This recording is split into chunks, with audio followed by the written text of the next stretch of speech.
on mute. So I'll listen to y'all, but I'll be on mute. Yep. See you, Misty. Bye. Misty, you're able to hear me just fine? Yes, can you hear me? Okay, sweet. Awesome. Thank you. Thank you.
Okay, good evening. We will begin our January 5th. Happy New Year, everybody. Our regular City Council meeting. Madam Secretary, do we have a quorum? Yes, Mayor, we do. Okay, what's our next item on the agenda, please? Next item will be item number 2, invocation given by Mayor Greenberg, followed by the Pledge of Allegiance to the American and Texas flags. Okay. Dear Lord, we thank you so much for a new year, a new set of opportunities to do your will here on the City Council. I pray that you'll give us all the opportunity to look at the agenda items that we see, not just today, but this year, and move forward with them with faith's best interest in mind. Thank you for the opportunities that you've given us. Thank you for the talents that you've given each one of us. May we use them for your glory. In Christ's name we pray. Amen. I pledge allegiance to the flag of the United States of America and to the republic for which it stands, one nation, under God, indivisible, with liberty and justice for all.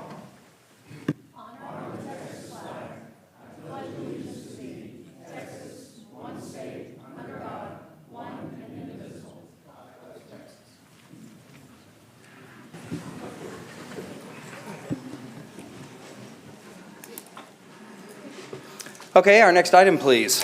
Next will be agenda item 3A, which is presentation of Employee of the Year Award to Megan J.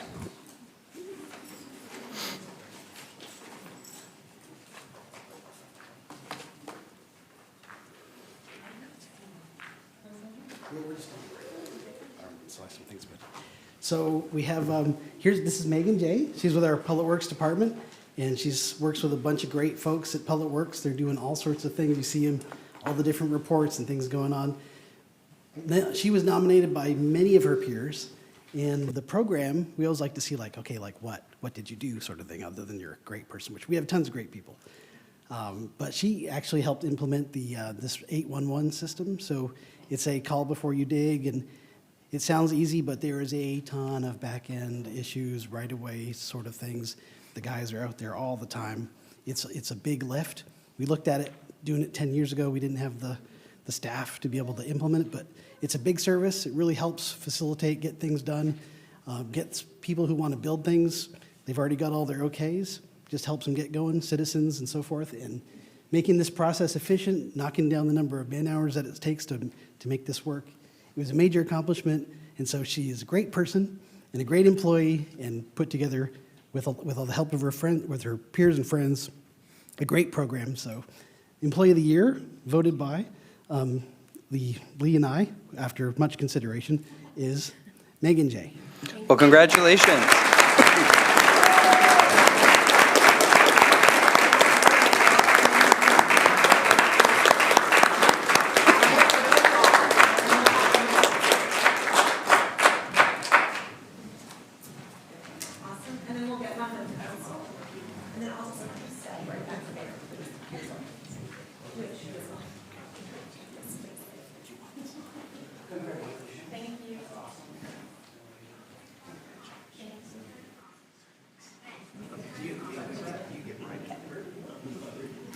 Everybody step together.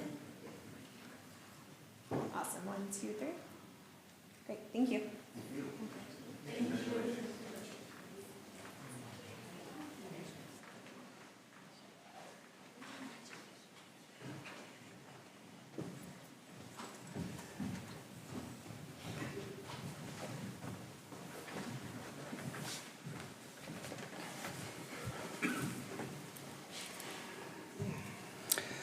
Okay, and so this next award is the presentation of Supervisor of the Year. So, Michael, do you want to talk about this one?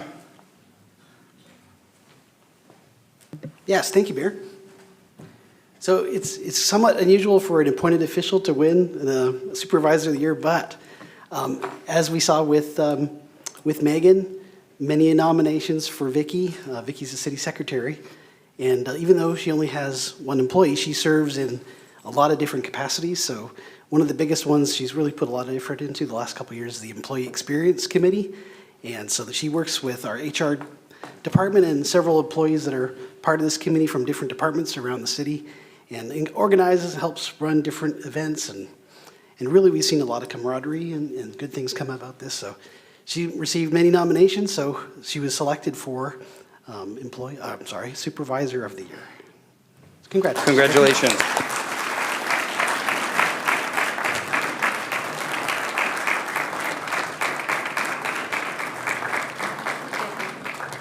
Vicki, would you like me to get a family photo?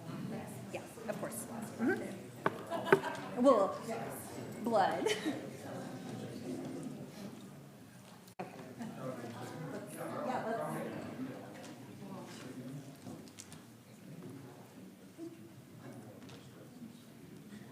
Okay, 1, 2, 3.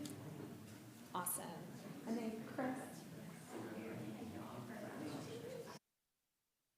We'll have you all stand in front here.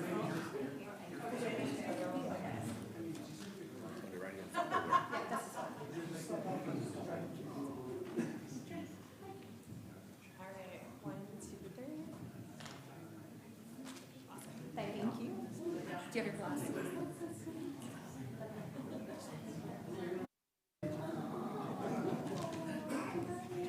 Thank you.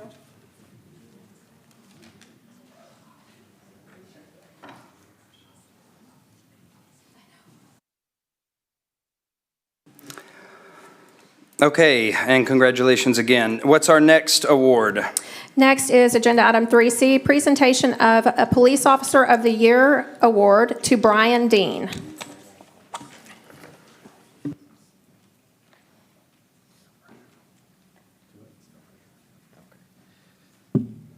Mayor and Council, it's a pleasure to be here tonight with Detective Dean.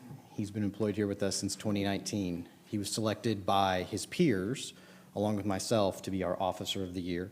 He served in his capacity in CID in a great way, moving through the ranks to FTO, OIC, serving at Bobby Summers Middle School as the first permanent SRO there, working with the kids.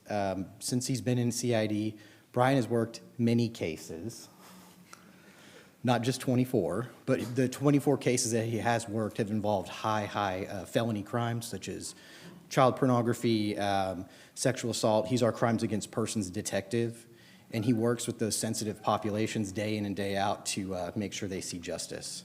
So it was no question if Brian was going to be our Officer of the Year this year. So congratulations to you. Yes, congratulations.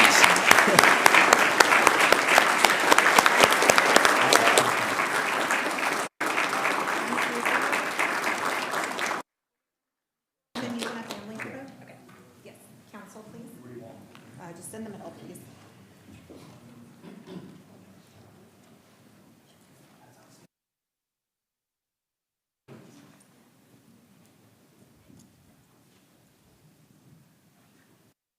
Okay. 1, 2, 3. Awesome. And then would y'all like a family photo?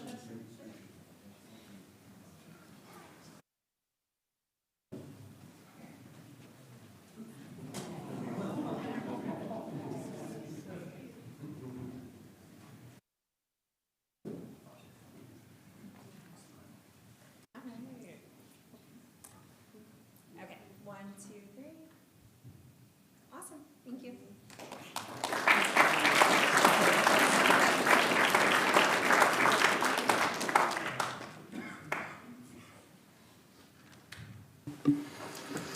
Okay, next award, Ms. Vicki. Next is presentation of Firefighter of the Year Award. However, Kyler Brommel is not able to make it tonight, so we'll have to put that on the next agenda or an Absolutely. agenda that will work with his schedule. Sure. So then we will move to Agenda Item 3E, which is presentation of Employee Service Award to Robbie Highfield. Okay.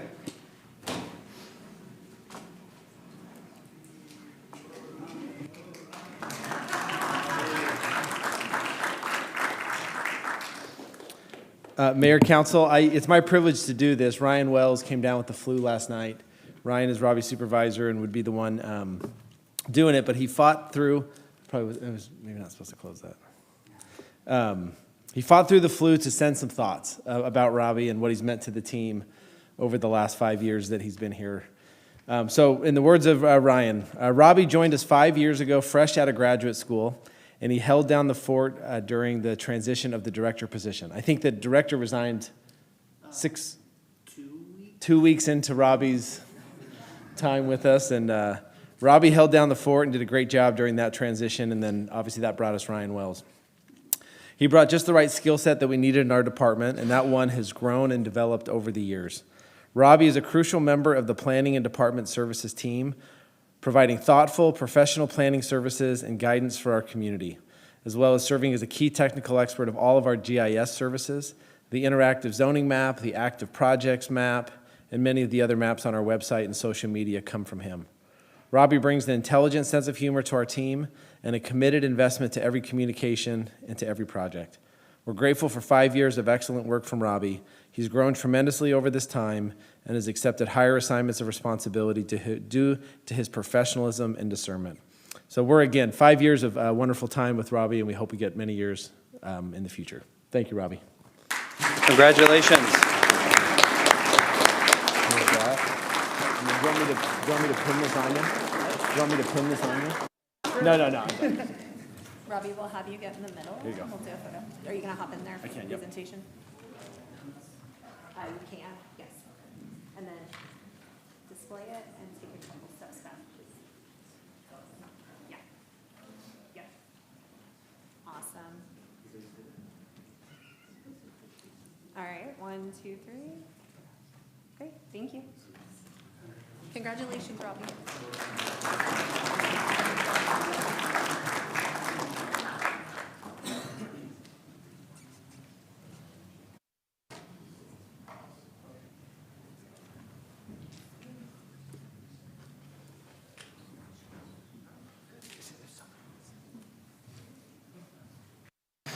Okay, next presentation, please. Next is 3F, Presentation of Fiscal Accountability Through Efficiency, also known as the FATE Award to the Public Works Department.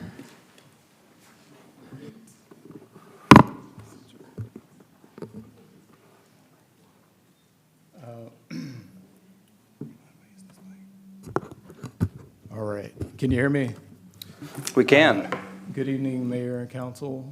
My name is Omar Williams. Tonight I'm presenting the FATE Award.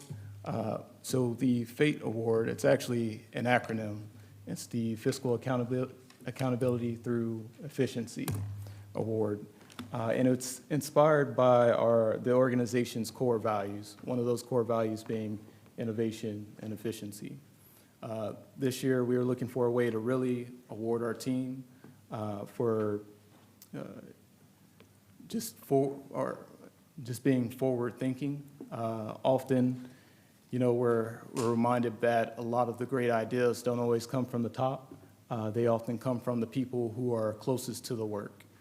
Without further ado, I'd like to award this to the Public Works team. Specifically, we're awarding them, Michael touched on it earlier, spearheaded by Megan J., our Employee of the Year. They are being awarded for outstanding work in automating the 811 locate ticket processing process. The innovative transformation, or the innovative transition of manual paper-based system into a fully digital workflow integrated with cardiograph saved over 700 administrative hours annually, significantly increasing operational coordination. Without further ado, who's here to claim this award? All right, y'all come on up. Congratulations.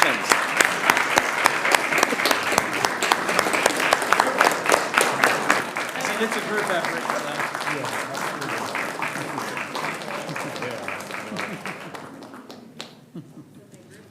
We'll recognize everybody.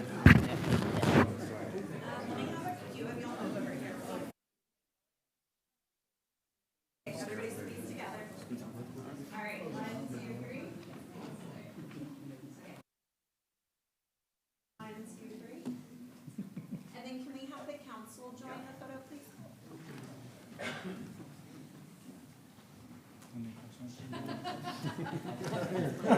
You can come up here, Mark. We'll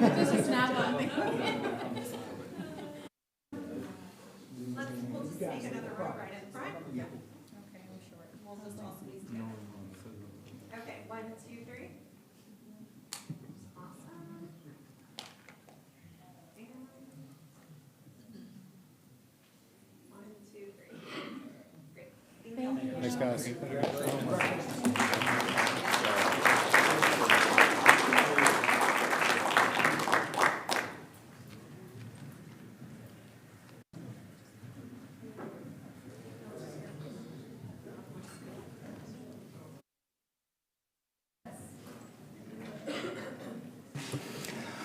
Okay, what a fun way to start the year. Congratulations to all of those recipients. Our next item on the agenda, please. Next is Agenda Item 3G, which is Leadership Rockwall Presentation. Excellent.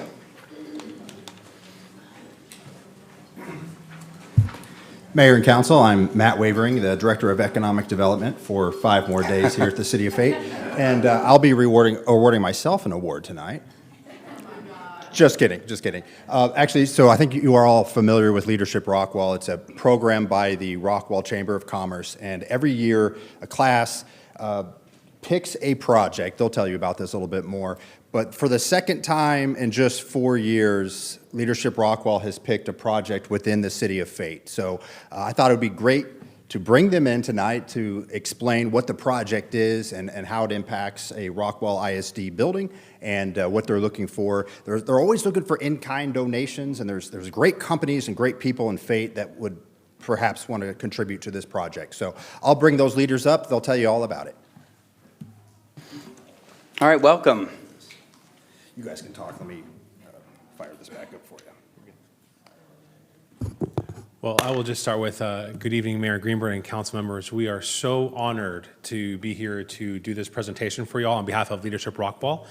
We are excited to go through and show you our vision for what can be with our new project. And I will go through and introduce Mary Pugh. She is from Rockwall ISD, and she will begin the presentation, and then we'll continue on back and forth until we are complete. Hello. As he said, I'm with Rockwall ISD, but I'm also a proud member of our Rockwall Leadership Rockwall class. So we are going to talk tonight about our Rockwall ISD Agri-Innovation Barn project that was selected. And so the purpose of this project is to really partner with our community, partner with the district to empower agricultural education through improved facilities.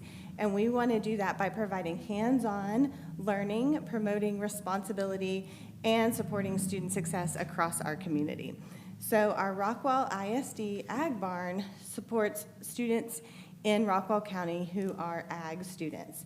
And that benefits over 600 students because our Rockwall ISD Ag Barn supports 4-H students as well. And so we like to say that this project has an impact as big as Texas because FFA and 4-H programs are just continuing to increase in numbers in Texas. There are hundreds of thousands of members across the state. There's millions of dollars in scholarships available to students involved in these programs. And so right now, over 600 students in our county are participating. And so the way this is kind of broken down at the Ag Barn is the Texas 4-H program is open to youth age 8 through 18. And so those, that teaches leadership, citizenship, healthy living, and agriculture.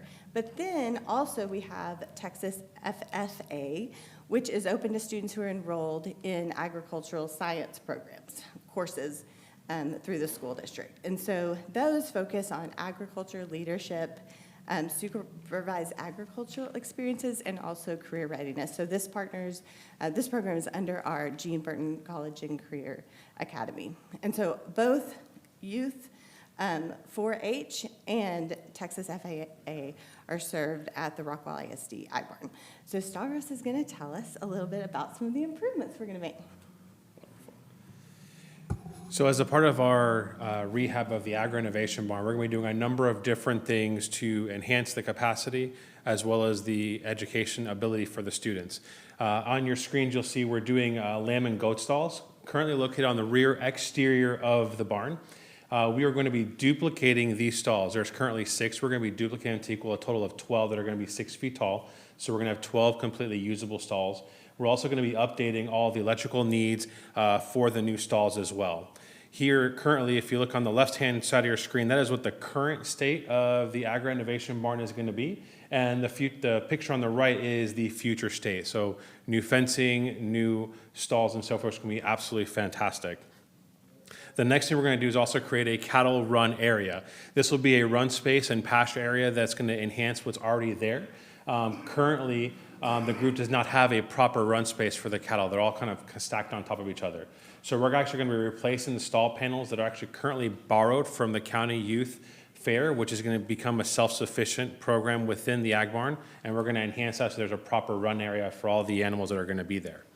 Currently on the map, you'll see there the item highlighted in a red box, that is the enhancement we're going to make. The box just to the north of that red box is what they currently have, which very much limits the capacity that they can go through and handle at the agri-innovation barn.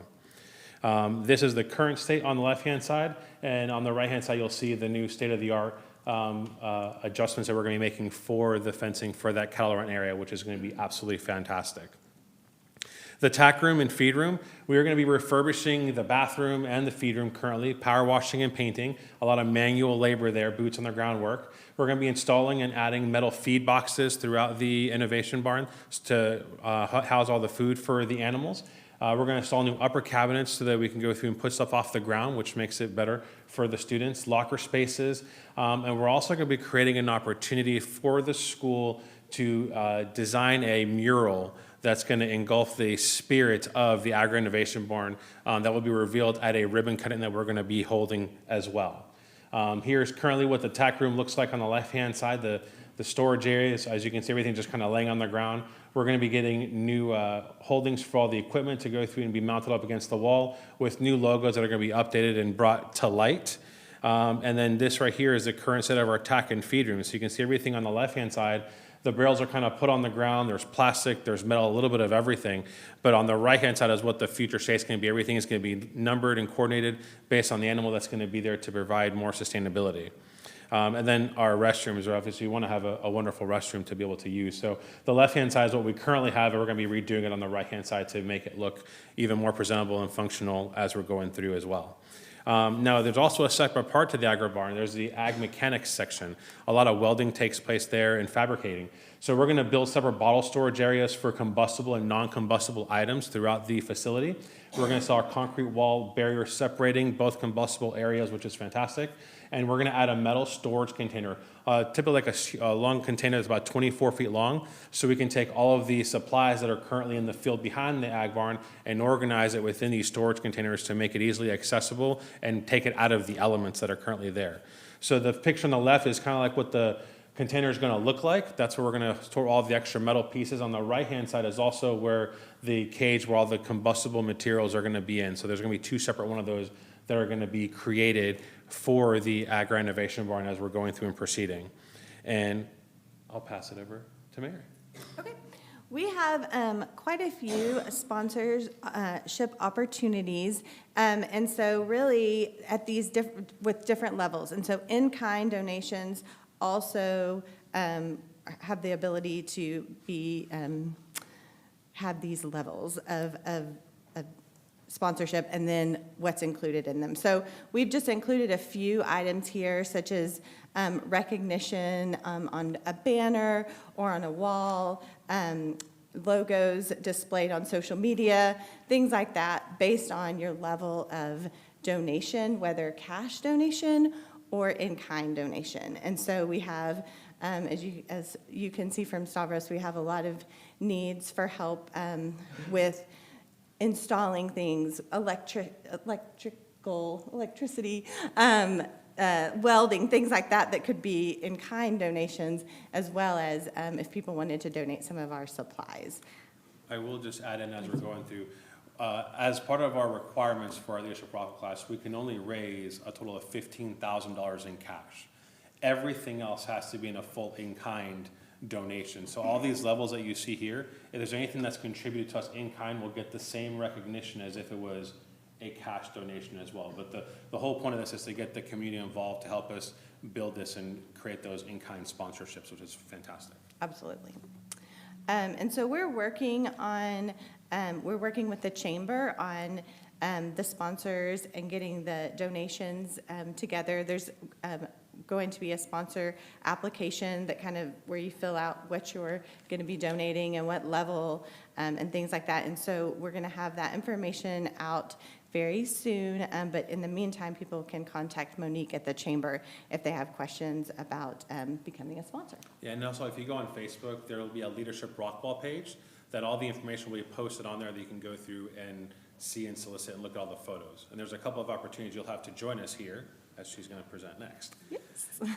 So we're very excited about our Barn Day event on February 7th. And so we are just inviting the community out to the Ag Barn here in Fate to kind of walk around, see the areas, and kind of have an in-person vision of what the project will be, and really maybe name some things that people would like to be a part of. And so that is on February 7th in the afternoon from 1 to 3, and we would love to invite all of you, and any of your friends are welcome to join as well. Absolutely. And then we also, at the end of our culmination of our project, that'll be on May 13th. That'll be the day that we'll have a large celebration. We're going to be inviting the community out, all the people that participated with us and helped us with it, as well as the reveal of the mural. So May 13th is the tentative date. So if you want to pencil it on your calendars, we'd love to have you all come out there. We'll be doing a reveal and a celebration of all the work that was completed there, and literally handing over the keys back over to the Rockwall ISD for them to go through and utilize for their students going forward. So we thank you so much for your time, and if you have any questions, we would love to answer them. Well, thank you for that presentation. It's certainly exciting. Council, any questions or comments? Yeah, I have a comment. I just wanted to say thank you for the presentation. My son actually goes to the Ag Barn. He does livestock there. So it's nice to see where he has been this entire school year. So thank you for the presentation. And is this going to be, is this presentation or something going to be posted to Facebook so we can all share it with the public? That would be nice so that we can try to, you know, raise support and things for them. We will have it on the Leadership Rockwall page, Awesome. as well as being able to email it out. And I did also want to take a moment to recognize in the first two rows, all of our Leadership Rockwall team is here that are going to be part of it, including our leaders, Jeanette and Ryan, that's going through and helping oversee us and guide us. And then the culprit that wanted this more than anything is Miss Allison Bellavo, who's anxiously excited about this project to go through and take off. So we're super excited to be a part of this group and so forth. So thank you. Okay, great. Well, thank you very much. I had a quick question. Oh, okay. Sorry, Ms. Hudson. So the Ag Barn, is it available to, you said Rockwall County, is it, like Royce City has some Rockwall residents who are part of that ISD, so do you serve the Royce City schools as well? So the Royce City schools will go to the Royce City Ag Barn because Okay. they have one on their own. Okay. This is all for Rockwall ISD students. Rockwall that are ISD. currently there. Got it, In our county. got it. Thank you. Thank you. Any others? Okay, well, thank you very much. Thank you.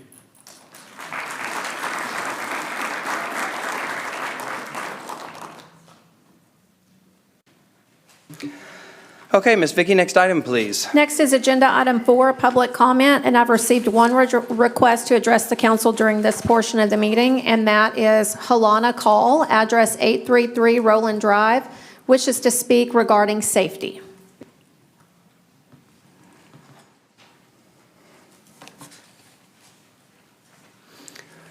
Welcome. Good evening. How are you today? Doing very well, thank you. Good. Happy New Year to you. It's nice to see you, Mr. Mayor, and our city council. My name is Helena Call. I live at 833 Roland Drive in Fate, Texas, just behind the football field, so right across the street by Summers. I've been a resident of Fate since July of 2019. My husband and I purchased a home here because it's one of the safest counties. Everything checked out. I've been extremely happy to be a resident of Fate all of this time. From the moment that I stepped foot into Fate until now, I have completely delved myself into community service because it's always been something that was a big part of my upbringing.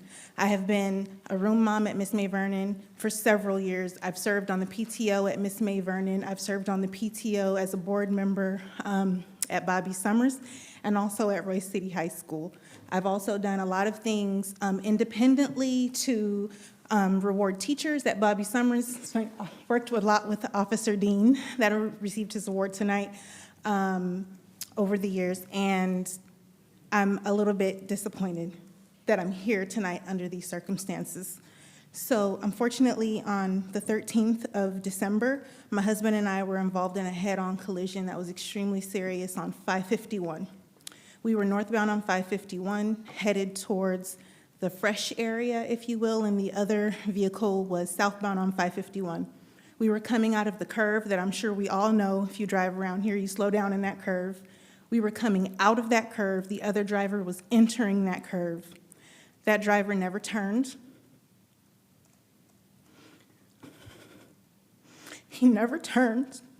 It had just started raining, and he struck us. It was terrible. The front end of his car was not recognizable. I took the only evasive action that I could, which was to swerve to the right.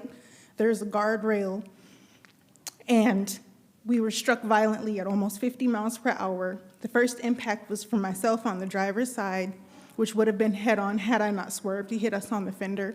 And the second impact is when we were violently pushed into the guardrail. All of our airbags deployed, and my husband was in and out of consciousness as he was on the passenger side.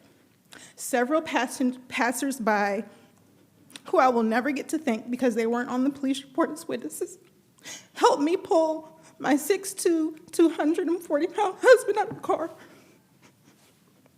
At the time of the accident, the officers responded almost immediately. The officers asked the other driver if he had been drinking. He advised he had. The officer told him, "I can smell it on you." The officer then asked him for his insurance, to which he responded he had none. When I received the police report, I found out that not only did he not have insurance and he was drinking, he had an open container in the vehicle at the time of the accident. He didn't have a driver's license. And he also said he was aware his brakes were no good. It's listed in the police report. My husband was transported to Lakeside in Rowlett. I opted out of treatment because my husband was in and out of consciousness and I wasn't going in a separate ambulance as him. All I knew was I had no broken bones and I was going with my husband. I'm sorry. When I received the police report, my heart was broken because there was nothing that you could tell me to help me understand why someone who admittedly had no brakes, no valid driver's license, no financial responsibility, and an open container got to walk away. He was not arrested. When I called and begged for answers, the only reason I was trying to confirm if he was arrested because I wanted to be present at the arraignment as a victim. When I found out he was not arrested, I contacted the Fate Police Department. I spoke to a lieutenant who looked up the case and advised me not to worry because the person received several tickets. I'm sorry, I meant to mention my husband's blood pressure was 260 over 134. So as I sat in the rain on the ground begging God to please not have to give me the words to explain to my children that something happened to Daddy tonight, because we were concerned that he was going to stroke out or have a heart attack. They didn't know if my husband was going to live when he let that person walk away. My bigger issue is that I've contacted the DA multiple times. I've contacted the lieutenant at the police department, and I've contacted the Fate municipality where he was ticketed. No one will give me any answers. The lieutenant has deferred me to the DA. DA Culpepper will not return my phone calls. And on the municipality site, I went online to find out what the tickets were and when the arraignment was. It was Friday, January 2nd. I was not made aware. I was not contacted by police, law enforcement, or anyone else to find out the outcome of my husband, if he was okay, or anything at all. And when I came on the 2nd, to find out the status of the arraignment, I was told that I could not receive any information. I was not able to even have the prosecutor's name to send an email just to ask to look at this case, and my heart is broken. My understanding is that the police are supposed to protect and serve. I feel that in this incident, and this is not a reflection of how I feel about Fate PD as an organization or an entity overall, because I want to be fair, but I feel like they observed and reported. That's what security does. They wrote down what they saw. I didn't get anything as a citizen to protect me. This happened at 6:30 p.m. on a Saturday. I moved to Fate because I want to be safe. I'm not complaining about something that happened to me at 1 a.m. in Dallas near a club. The only thing in between me and that other driver was the police station, the grocery store. It's a community. My heart is broken because I can't get any answers. And that person walked away with less than $800 of tickets while I have to rebuild my life. I have to find another car. I haven't slept since December 13th because every time I close my eyes, I see his headlights. But more importantly, I'm scared because my kid is 17, and at Saturday at 6:30 in the evening is reasonable for my kid and all of our kids to be out. I send my kid to the grocery store 3 times a week to pick up my groceries from Fresh. It could have been him, it could have been any one of us, and I want to know why there's so much protection for the assailant and not the victim. Because no one will answer my calls, no one will call me back, and I'm forced into a position where I had to come to the city council meeting just to find out who can I ask for the status of this case. Who can I ask? I don't understand. Well, Ms. The Call, only other thing I'd like to, I'm sorry. No, go ahead. To put it into context is when I talked to the lieutenant on the phone after the accident, he advised me that there are several accidents in that curve. They happen all the time. That didn't make me feel better. He should see the pictures of the car I pulled my husband out of. My husband is a business owner. He owns a business. We own a business. And philanthropy is a big part of our business. We pour a lot of time, energy, and money into our community because we want it to be a better place for our kids. Not just, we don't do anything for notoriety. I don't even have social media. And I want to know why we're in this position, why everyone is passing the buck to someone else. Well, first of all, let me say I appreciate you coming and sharing that with this council. It's very clear that this was a traumatic experience, and I'm sorry you had to experience that. As per state law, we can't comment on those specifics, but I can tell you I understand your frustration with feeling like nobody's responding to you. So I will get together with our city manager, Mr. Kovacs right there. We'll talk about this and we'll see what we can do to perhaps provide some more context at a later date. I know you filled in a form, so we have your contact information, and I'd be happy to touch base with you in the next couple of days. If it's helpful, it's Police Report 2025-16891. Okay. Well, thank you for sharing. Thank you. And again, I'm sorry for your experience. Thank you for all of the other things that you guys do to make Fate great. But I do want to know what's going to be done about that area. And I'm sorry, one last thing. The thing that's probably making the most upset is that the lieutenant advised me when I asked for the blood alcohol and for the tox. He said there was no tox report done and he did not blow. And I asked, well, why did he not blow? And he said, because Fate doesn't have a portable breathalyzer. It was less than 1.5 miles from the police department.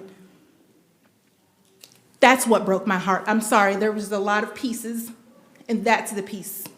Why was I not worth someone to take him 1 mile when he admitted he had been drinking and when officers ticketed him for an open container?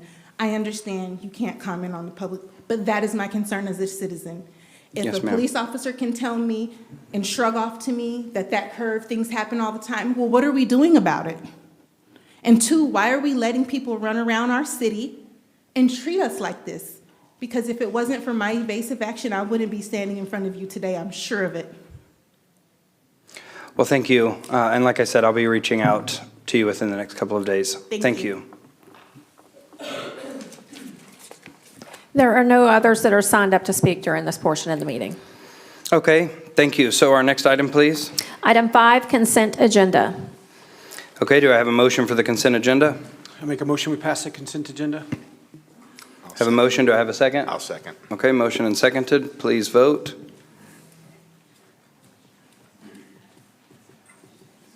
Motion passes 7-0. Thank you. Next item, please. Next item will be agenda item 6A. This is an application for a specific use permit to allow for a new and used boat dealership. Case number SUP 25-002. First will be the staff summary, followed by applicant presentation, public hearing, and then ultimately consider action on Ordinance O-2026-001.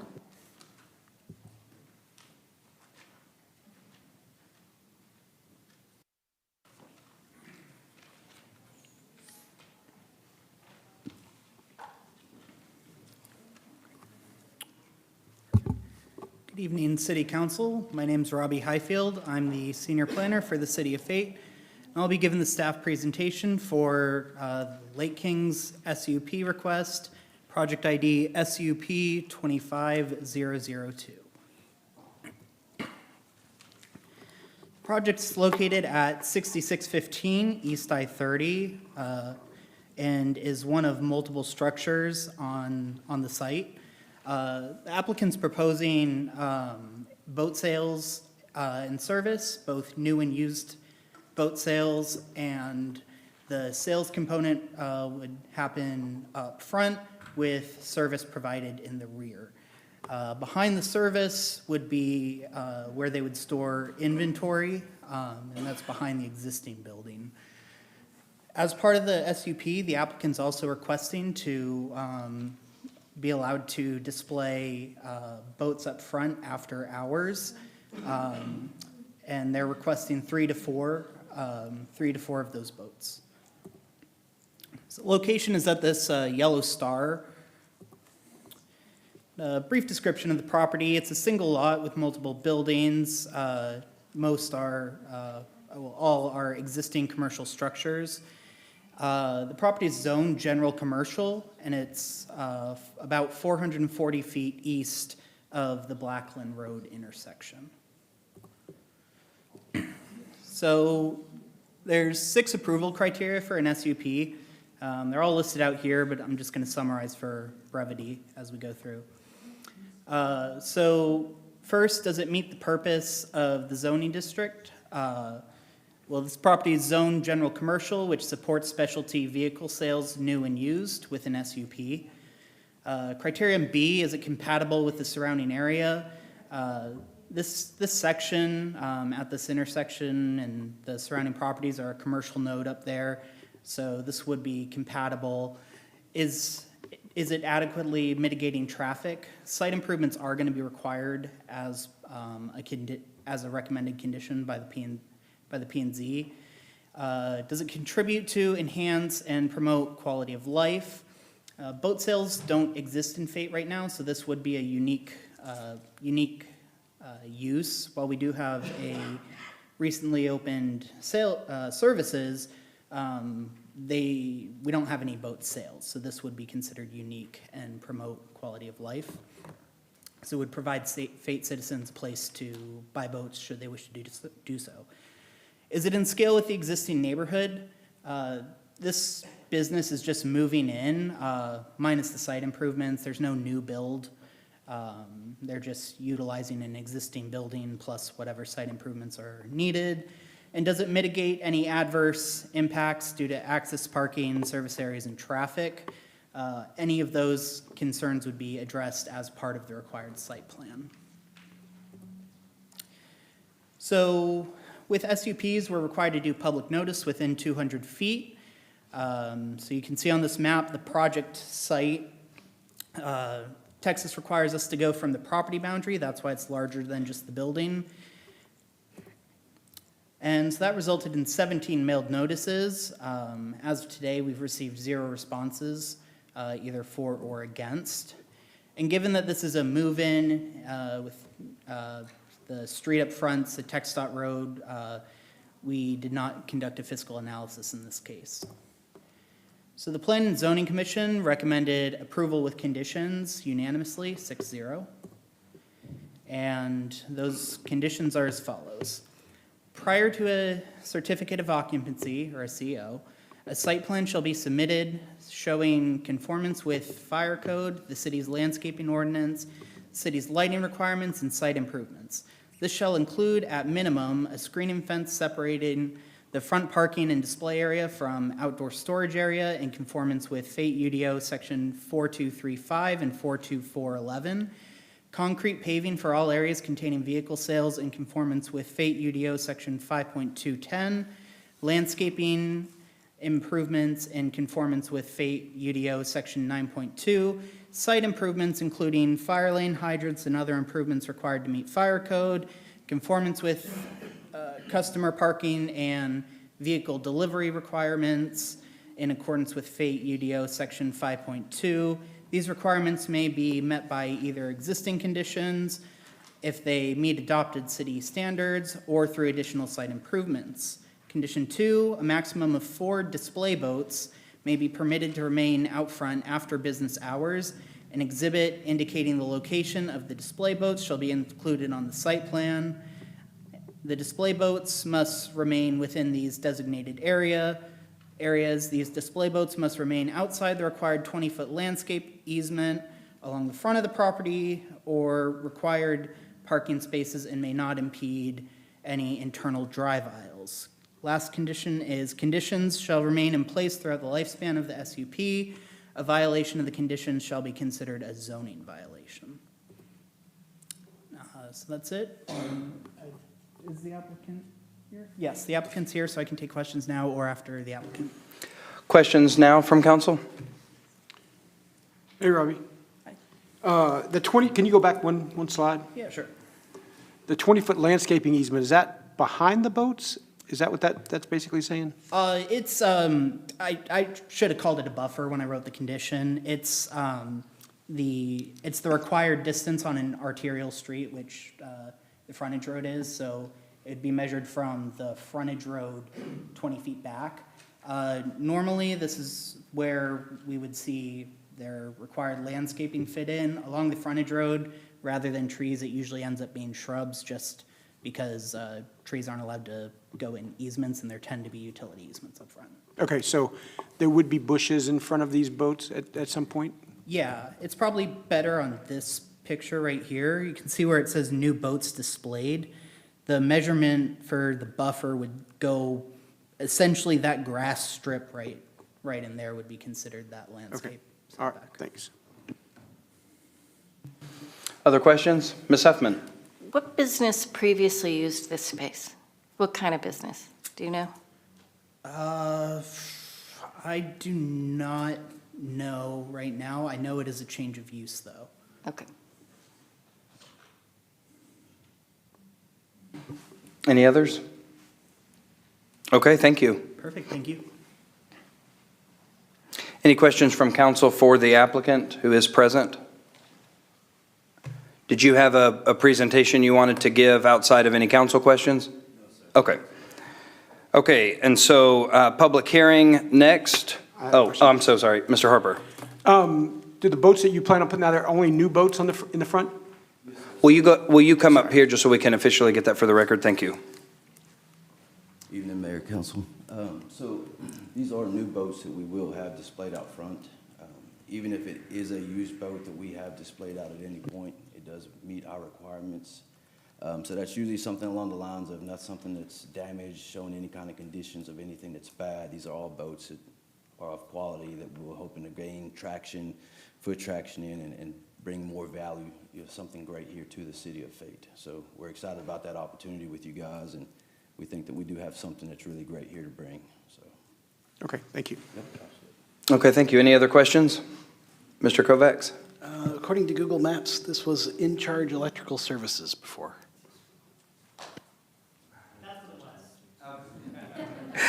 Thank you. Okay, any other questions from council? Okay, so we will open up the public hearing for this item at 6:49 PM. No one has signed up to speak for this item. Okay, we will close the public hearing section at 6:50 PM. Do I have a motion from council? I'll make a motion that we pass ordinance number 0-2026-001. I second that motion. Okay, any discussion? Am I understanding, Mr. Hatley, that it's a motion with the conditions as proposed by the Yes, planning and zoning? with the recommended conditions. Okay. Okay, any other discussion from council? Okay, please vote.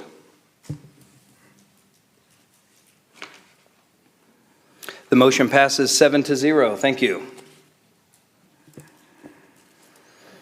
Next item, please. Next will be agenda item 6B. This is an application for a zoning change from agriculture to residential estate to allow for a new single-family home.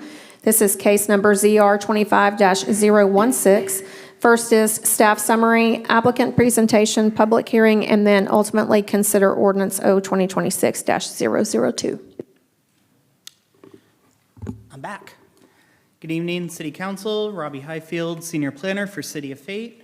Be given the staff presentation for Paludo Medea Edition zoning request, project ID ZR 25016. So this is similar to a bunch of the North Star ones you've seen, so I'm going to breeze through this pretty quickly. It's agriculture. They're requesting residential estate because they need to plat it. Historical issues, it's why it's undersized. Ag requirements are 5-acre minimums. Residential estate is 1 to 5. So that is why they're requesting residential estate. Here's the location up on North Star in that yellow box. This is one lot totaling 1.25 acres, like I said, zoned agriculture, located at 484 North Star Road and is currently vacant. So zoning has 3 approval criteria. Does it meet the comprehensive plan and other adopted plans? Does it meet the character of the surrounding neighborhood? Are there any other factors required or allowed by Texas law and case law? So this is in the Rural Reserve future land use plan type. Residential estates permitted up there. It's a representative zoning district. Single family detached is allowed on large lots. So approval criterion A is met. B, does it meet the character of the surrounding neighborhood? Everything up here is rural. It's ag land and open space, as well as limited large residential lots, specifically on North Star, which is more of a residential estate. Trying to see if I had it memorized. Residential estate neighborhood. Currently 4 lots up there zoned RE, the rest are ag. So staff find criterion B met and criterion C is not applicable in this case. Since it's zoning, we gave public notice within 200 feet of the property. You can see that map there.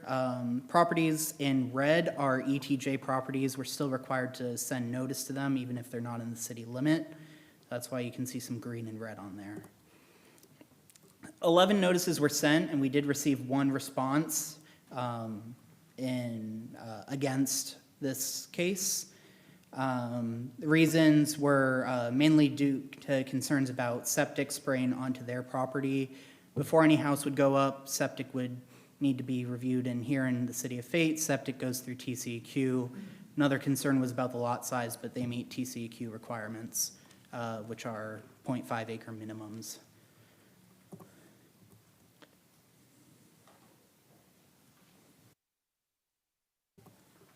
So no fiscal analysis was done given the minor case here, no big impact, and Planning and Zoning Commission recommended approval unanimously 6-0.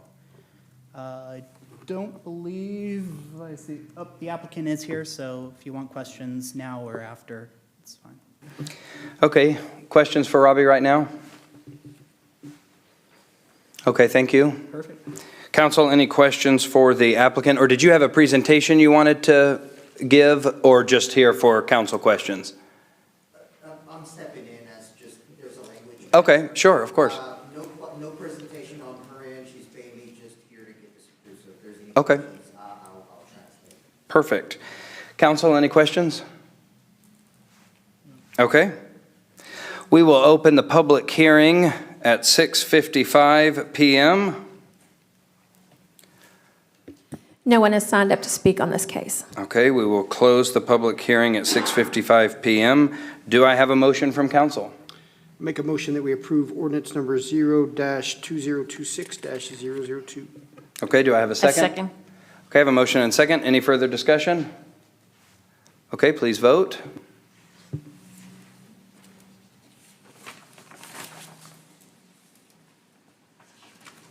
Okay, the motion passes 7-0. Thank you.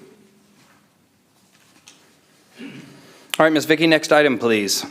Next is Agenda Item 6C, which is discuss, consider, and take any necessary action regarding a Planning and Zoning Commission vacancy.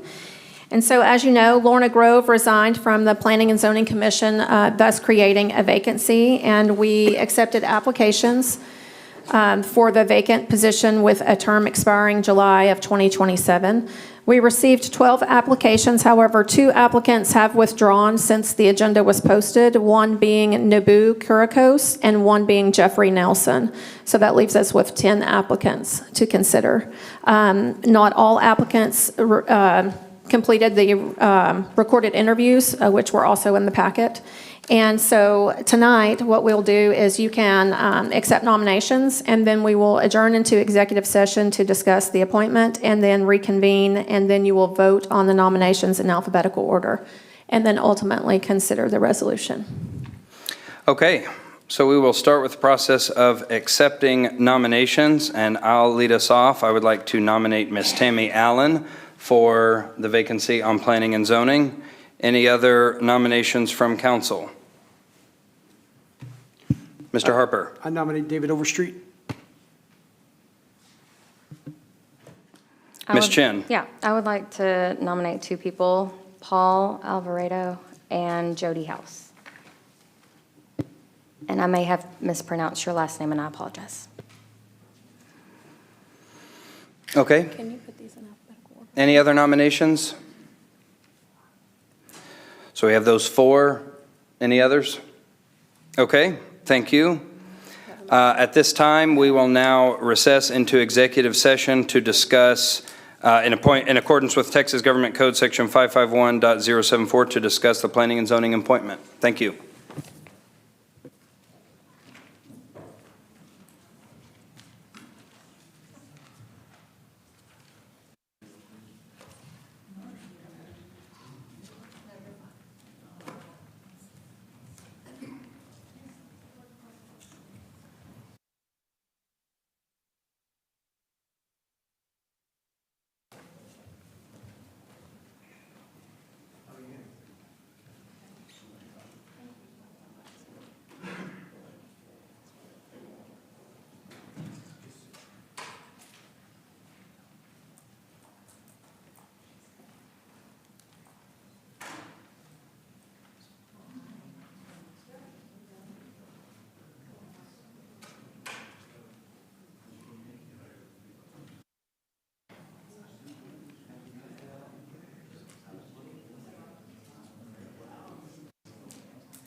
Okay, at 7:03 PM, we are reconvening in regular session, and we'll vote on the nominations in alphabetical order. So, Ms. Vicky, do you want to explain to us how that process is going to work? Yes, sir. So the order that we'll vote in first will be Tammy Allen, followed by Paul Alvarado, followed by Jody House, and last will be David Overstreet. We have one vacancy, so each member is allowed to vote one time. Okay, so Okay. you will vote by a show of hands, and then we'll see who can secure the nomination. Okay, so all those in favor of voting for Tammy Allen, please raise your hand. 1, 2, 3, 4. Okay. Paul Alvarado, raise your hand. 1, 2, 3. Jody House? None. David Overstreet? None. Tammy Allen secured the nomination with 4 votes. So now we would just need a motion to approve the resolution appointing Tammy Allen to the P&Z Commission. Okay, do I have a motion? I'll make a motion that we nominate Tammy Allen to the Planning and Zoning Commission to fill the unexpired term. I'll second. Okay, I have a motion and a second. Any further discussion? All right, please vote. The motion passes 7-0. Thank you. Congratulations, Ms. Allen. Okay, next item, please. Next is Agenda Item 6D, which is discuss, consider, and take any necessary action regarding Parks and Recreation Advisory Board member vacancy. And so for this item, Philip Grove resigned from the Parks and Rec Board, thus creating a vacancy. We advertised for applications for the vacant position with a term that expires in 2027. We received 5 applications. 1 applicant withdrew, that applicant being Jeffrey Nelson. And so you held the meet and greet with the remaining 4 applicants. And so at this time, you would be able to accept nominations. Then you would vote on the nominations in alphabetical order and then consider the resolution. Okay, thank you. So we'll open up nominations for the vacancy on the Parks and Recreation Advisory Board. Mr. Manival? I'd like to nominate Willie Rushing, excuse me. Known him for years. Okay, other nominations?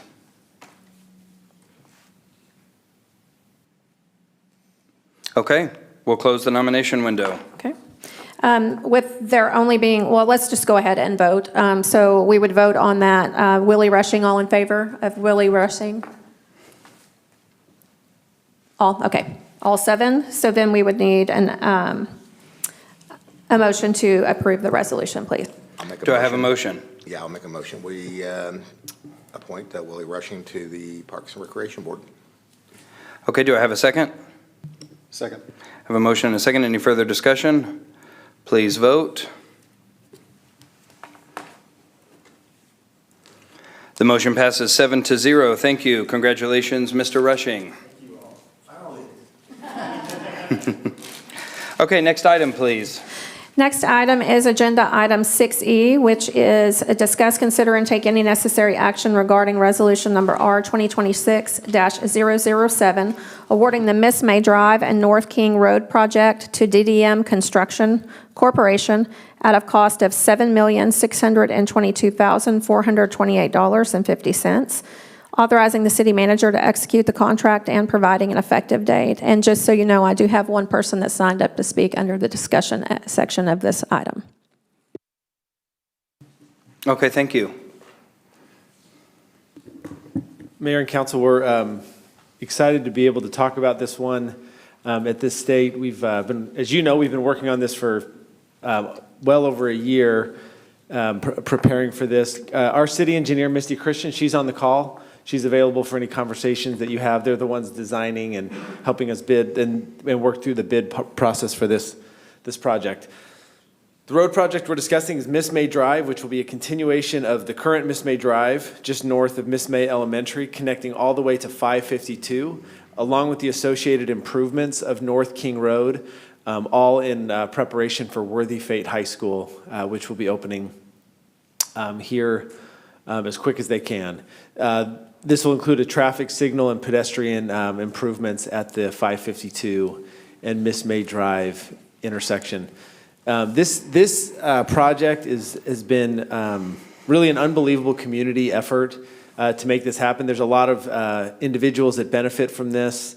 Early on in this conversation, Commissioner John Stacy, who is here tonight, along with Byron Bryant, the CFO of the Royce City School District, and Commissioner John Stacy, of course, the commissioner that represents Fate, got with me early on this and were very, very helpful in navigating a project that we were trying to figure out funding and trying to align it with the timing of this high school being built. And both of them have just been unbelievable community partners, seeing the need that will serve, again, all of the same people. We all represent the same people, and they recognize that. So appreciate Byron and Commissioner Stacy for coming to the table. And they're here, of course, to answer any questions as well. Details of the project: we will construct Miss May Drive from Prince Lane to 552. Improvements will be made to King Road from 552 to the northern boundary of the high school site. We will install a signalized intersection with pedestrian and vehicle signals. We'll also be building a pedestrian and bike path along the west side of Miss May Drive leading to the new school, pedestrian and sidewalk along both sides of North King Road where the improvements are made. The work will initially begin on the Miss May Drive side of this. We anticipate the construction to happen early 2026. As early as next month, Scott and his team are going to be working closely as we manage this project to get this going as quickly as we can. Expected early completion early to midsummer 2027, and it will be open before the end of the summer of 27. Some additional, any property that was acquired voluntarily. Just no eminent domain has been used on this project. City of Fate will manage the entire construction of the project. The Royce City ISD will fully fund the North King portion. The City of Fate, Royce City ISD, and Rockwall will share the cost for the intersection improvements at 552, as well as the construction of Miss May Drive. We received 8 bids here. You'll see the DDM Construction Corporation, who we're recommending the bid be awarded to, came in as the lowest responsible bidder, $7,622,000 in change. The next step, following the award of the bid, the City of Fayette will execute a contract with DDM Construction Corporation. We'll have our pre-construction meetings and we'll get going on this project. Any questions? Questions from council? I have a question. Stephen, what's the distance of this road? Like, how long is it? Josue, do you have that distance?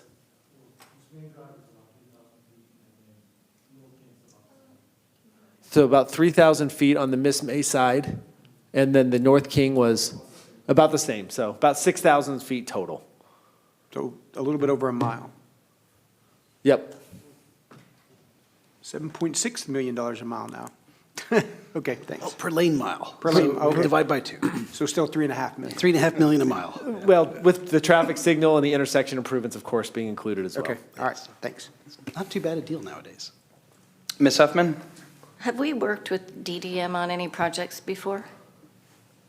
No, they have bid on projects, I believe, before, but this will be the first one they've been awarded with the City of Fate. Mr. Kelly? So a couple of math questions, which I always struggle with. Of this $7.5 million, the county's contributing $2 million. Correct. Royce City is contributing a third of the project, which is, by my math, a little over 2.5 million.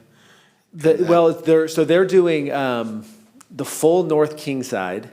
Okay. And then 1/3 of the Miss May side. And I believe that puts both us and the school district about 1.8 million on, for the Miss May side. For the Miss May side, so our contribution is going to be about 1.8. Correct. Okay, perfect. Yeah, as well as the ISDs and then 2 million from the county. Okay, perfect. And I assume we've got paperwork into Tech Stop for that light, because our experience with traffic lights tend to be, it takes about 8 years to get done, it feels like sometimes. Yeah, I think we got it down to 7.5. Misty, you're on the call. You've been working with Nick on this. Would you speak to the traffic light and the timing of that? Yes, the signals have been approved, permits in hand, as well as all the work associated with TxDOT right away. That has been approved, and we're ready to go. So TxDOT's given us the thumbs up, and it'll be part of the bid. It was included into the timeframe of the overall construction timeframe. So lead time for signals, I give it like 4 months, and then this will be phased. We'll start in the Miss May section while some things get wrapped up on the North King, and generally it'll roll from Miss May into the intersection, depending upon if North King's, the right of way and everything's secure. We'll work with the contractor to see kind of how it's all phased, because the school construction is going to be going on too, so we just want to make sure that we try to keep some traffic through the 552 intersection. But to answer your question, TxDOT's given us the thumbs up with all the traffic control approved and everything, so good news. Okay, and then the last question, our 1.8, I know we talked about it during the budget process, but just remind me where that 1.8 million is coming from? We will be using impact fees. Perfect, thank you. The other thing I did want to mention too, and again, Byron kind of came to the table early, and this has a significant operational savings to the school district too, as far as busing goes. When this connection gets made, and to get to the school wouldn't require 551 and coming over 552, it will eliminate their busing kind of radius, if you will, and have a significant operational savings to the taxpayers of the Roy City School District as well. So truly a community project that benefits everybody. Okay, thank you. Any other comments or questions, discussion from council? Do I have a motion? I make a motion, we approve resolution number R-2026-007. I'll second. Do I have a second? Charlie seconds. Okay, any further discussion? Oh, sorry, yes. Commissioner Stacy. Oh, Commissioner Stacy would like to address the council on this item. okay, well, I guess we can bring him up. Hey, I filled out the form. As a resident of Wood Creek, and all my kids go to Roy City ISD, I definitely appreciate the reduction in busing and what I'm going to have to pay since my kids are about to graduate Roy City ISD. No, I just wanted to say to answer your question, we have already re-engineered 551. So the county has spent more than the $2 million. We had a group go out and engineer it so that they were working with Misty's team so that the light gets done correctly. Commissioner 552, correct? Yes, I am sorry. I have too many numbers in my head on 552. So we spent a little bit extra money, the county did, to make sure that that light and that intersection gets lined up correctly and gets approved. So then the second thing is, this is a really good testament to what it's like when we all work together. I want to give all the credit to everyone that worked on this project, and Mayor Billings was instrumental in getting this to council and getting this moving forward. And so I just want to thank the past council for you guys for continuing this operation. Several new faces since we started. These types of partnerships are how I think we get roads built in a time where we're just relying on so many things. You said $7 million, $3.5 million a mile. If this was a TxDOT road, you almost triple that. So being able to build city roads and build it as cities, that's what we need to have in our thought process as we try to conquer these road projects, is how can the county, the cities, how can we work together to build more city roads and less TxDOT roads? They don't have the money for their FM roads, much less, coming in and doing this sort of stuff. So Misty, I want to give her a lot of props. She talked to me a lot in the beginning of, we need to figure out a way to build roads and stop just relying on the old way of doing things.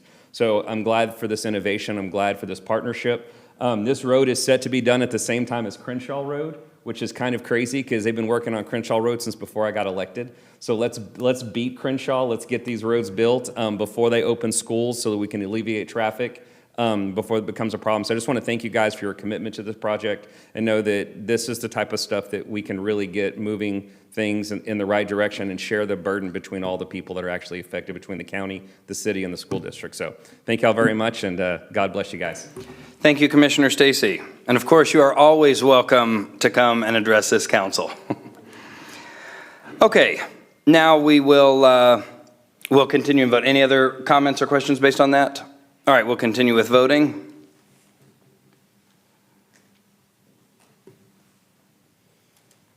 Okay, the motion passes 7-0. Thank you. Next item, please. Next is item 7, which is mayor, council, and city manager reports. Okay, Ms. Chen, we'll start with you.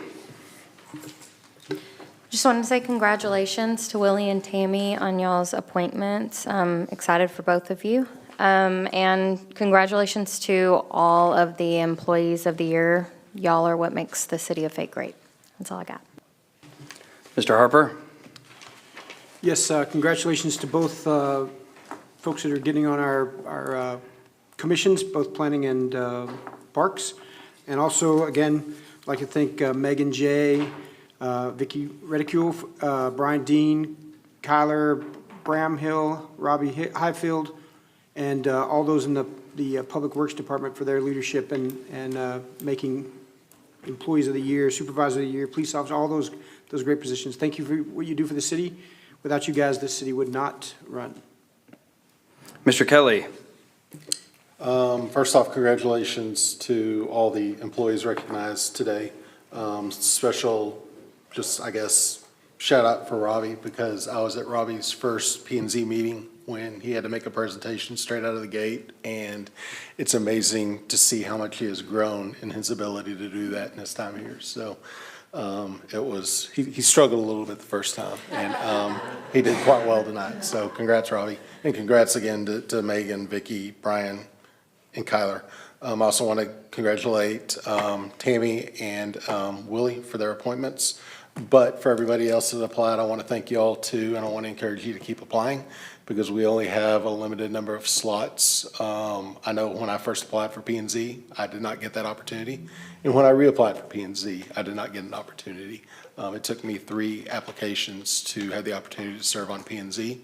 So continue to be involved and continue to apply, because opportunities are out there, and our normal appointment process will be in June. So keep coming to meetings, and I encourage you all to apply. Happy New Year. Mr. Manival? I'd also like to congratulate all the winners of the annual awards. One thing that's nice about this, especially for someone that's sort of new to the council and doesn't know all the employees, is to hear what they do and what they did to earn that recognition for the year. And I would also like to congratulate the new commission members, Willie and Tammy. And I appreciate everyone for applying. So it's good to see the interest in wanting to serve the city. Thank you. Mr. Hatley? I'd like to thank all the recipients of the employee awards. We couldn't do anything without you guys. The entire city couldn't. So thank you for all the hard work that you guys do. I wanted to wish everybody a Happy New Year. It's our first meeting since we've come back. But also congratulations to Willie and Tammy. Welcome aboard. We're excited to be able to work with you. And thank you to every single person who applied. It's very important. Keep applying, keep trying, and you will get on at some point. You will. We need your ideas. I'd like to thank Commissioner Stacy for coming up tonight and everything that he does for Fate. Thank you so very much on that. And I'd also like to thank, because I think this is his last meeting, is Matt, for everything that you've done for Fate in your year. You've done an incredible amount, and you will be greatly missed. You'll be greatly missed, sir. But and I'd also like to, the last thing is, pass on our prayers to Mrs. Hall and her husband, and we will keep him in our prayers. Thank you. Ms. Huffman? Well, pretty much the same that everybody else said. By the time you get to me, Happy New Year. It's great to start the new year with the awards, and I appreciate all the applicants for the committees. Please keep trying. There's some very qualified people that live here, and congratulations to Willie and Tammy. And I thought I was going to be the one to get to say, well, thanks a lot, Matt. Okay, well, I thought I was too, so just... We wish you a lot of success at your new job. And thank goodness you'll be sticking around the vicinity. And that's my comments. Thank you, Ms. Huffman. So yes, Happy New Year. It's exciting to get off on a new year of council meetings, see where Fate takes us. Again, Congratulations to our new board members. And as Mr. Kelly discussed, that it's kind of uncommon actually to have vacancies at this time because of, and appointments because of vacancies. So please, this summer, please apply again where we'll have multiple openings and we'll be able to reintroduce you and get to know you more there. Thank you to Mr. Wavering for everything that you've done for Fate. We look forward to you hanging out in Rockwall for a few months and then popping back over here. So that's my goal anyway, New Year's resolution there. But no, thank you for everything that you've done and best of luck in your new gig. And of course, the employees who were all recognized at the beginning of this meeting, that is phenomenal. What a way to kick off the year with a fun meeting like that. So thank you and congratulations to them. Mr. Kovacs. Sir, just a couple of meeting dates, and of course I want to say something about Matt too. The Parks Board will meet tomorrow at 6 p.m. right here. The Planning and Zoning Commission will meet Thursday, January 15th here at 6 p.m. And congratulations to Matt. I know we love Justin. We did a lot of stuff with Justin. He kind of built a lot of stuff, but you kind of threw gasoline on that fire, and the downtown, all the different things, Yvonne, all her work, Lafayette Crossing, putting all that stuff together at those pieces and starting to get all the different elements of the highway. We knew when Matt came to us that our emphasis would, even though downtown was kind of our love, our emphasis really business-wise was going to be the highway, and the highway, seeing that grow. And so we've seen all the different things, Kroger, et cetera, and the next one that shall not be named quite yet. And so you've done a great job. We love the partnership that we've had with Rockwall EDC, and now that we've got Matt just next door at Rockwall EDC, I'm sure we're going to have some joint projects. We're going to have a whole new flavor that's really, I hope, going to unite the county, and so we're not competing against each other. We're working as a unit, and we're super happy for Matt. We love to see this. It's Rockwall's gain. It's our loss, but it's Rockwall's gain, and I think it's the whole county's gain and possibly the whole region's gain that Matt is there. So congratulations, Matt. Well said, Mr. Kovacs. All right, Ms. Vicky, next item, please. Next will be Agenda Item 8, which is executive session. In accordance with Texas Government Code Section 551.001, the City Council will recess into executive session closed meeting to discuss the following. A, in accordance with Texas Government Code Section 551.071, consultation with attorney to receive legal advice regarding Boomtown Fireworks interim use agreement. Okay, thank you.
Okay, we're reconvening into regular session at 7:49 PM. Ms. Vicky, what's the next item on our agenda, please? So no action will be taken on items discussed in executive session, so we move to item 10, adjournment. Okay, do I have a motion? I make a motion that we adjourn. Do I have a second? Second. All right, please vote.